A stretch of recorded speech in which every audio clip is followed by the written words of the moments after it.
What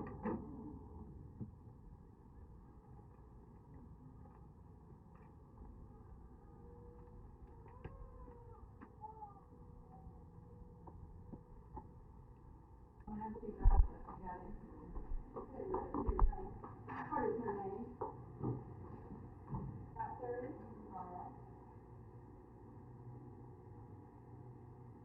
Would you send Dr. Jones to the emergency room, please? We're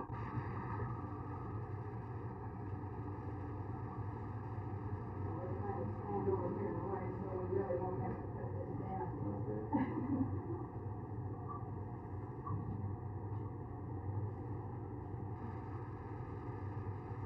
Roll for me.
Yes, we would very much, Judy, like to get out of the fashion business. I think the courts have made it quite clear in recent months that dress and hairstyle is the responsibility of the home and the students, and not the responsibility of the schools.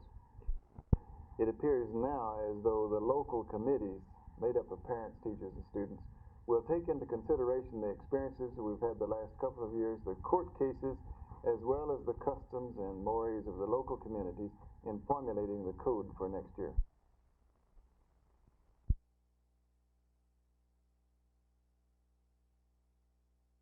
Only about 8% of Tarrant County's registered voters, or about 17,000 people, turned out for the $8,600,000 bond election.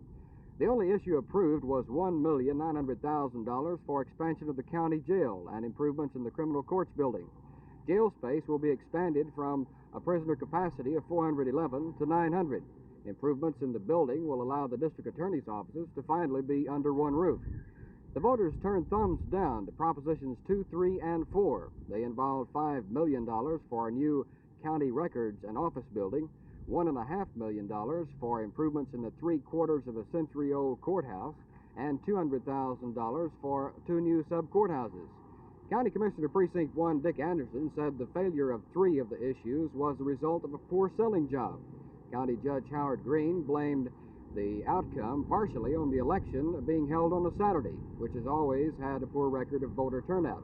He said he hopes the Texas legislature will pass a bill which will require all elections in the state to be held on Tuesdays, just as the general elections. The failure of the county bonds to pass may cause city officials to take a hard look at other bond issues being considered. A bond election for a new library, for instance. Economic conditions will probably have to improve if any bond issues are to have any chance of passing. Jim Green, Channel 8 News on the Move, Fort Worth. Yes, sir. Yes, there's always a nurse on duty. Calls always come into the nurse's station, and the nurse is on duty 24 hours. There's no charge to the public. Anybody is able to call.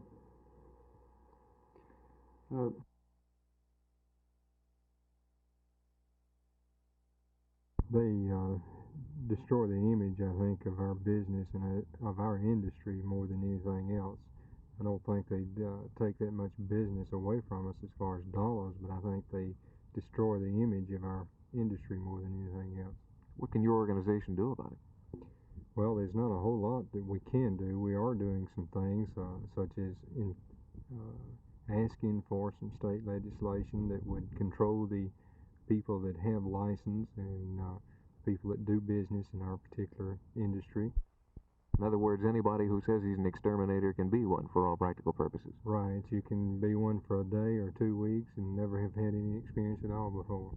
Does this hurt the people? Is there a chance of death or great injury because of this?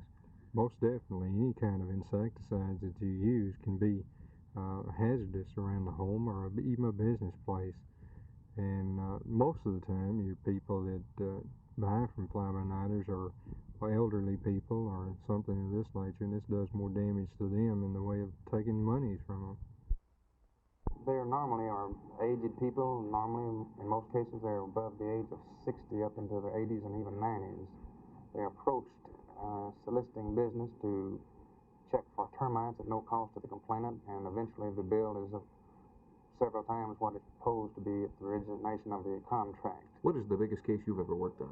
The largest one I worked on was several years ago, was $21,000 from an 89-year-old female who lived alone in a period of approximately 30 days from my memory. What can individuals do to protect themselves from these people? We would suggest that they notify their sons or daughters if they live in the area, check them out with a Better Business Bureau, because the majority of the people that are illegal do not even have a phone, or if they do have, they will not give it to the complainant. And if anyone is leery of giving a phone number as to where their company is located, then immediately notify us or the Better Business Bureau and check to see if they are a legitimate company.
Turn her right on out, and we'll meet you at the back door at the emergency room. Bye-bye.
Are you in effect admitting that you made a mistake in making such a fuss over the dress and hair earlier? Not at all. You see, the board's policy is quite clear.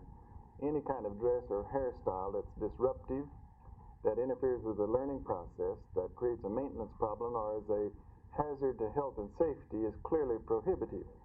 Now, as customs and styles change, so do the codes in local schools need to change.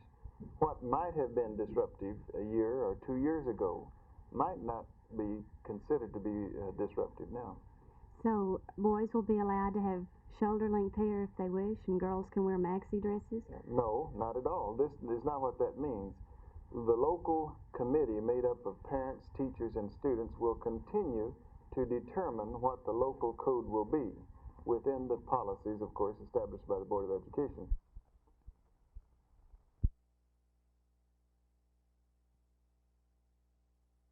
What is the most common call you get at the Poison Center?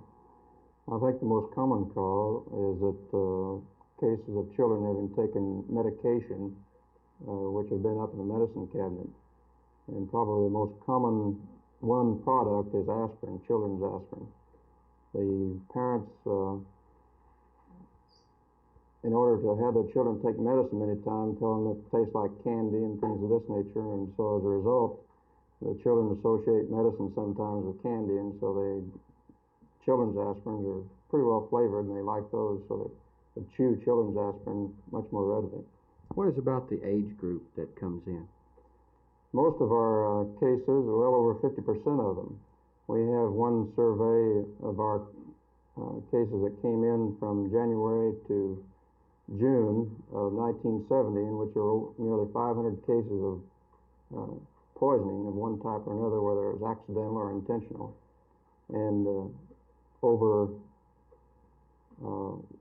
around 55 to 60% of our cases were in children under 5 years of age.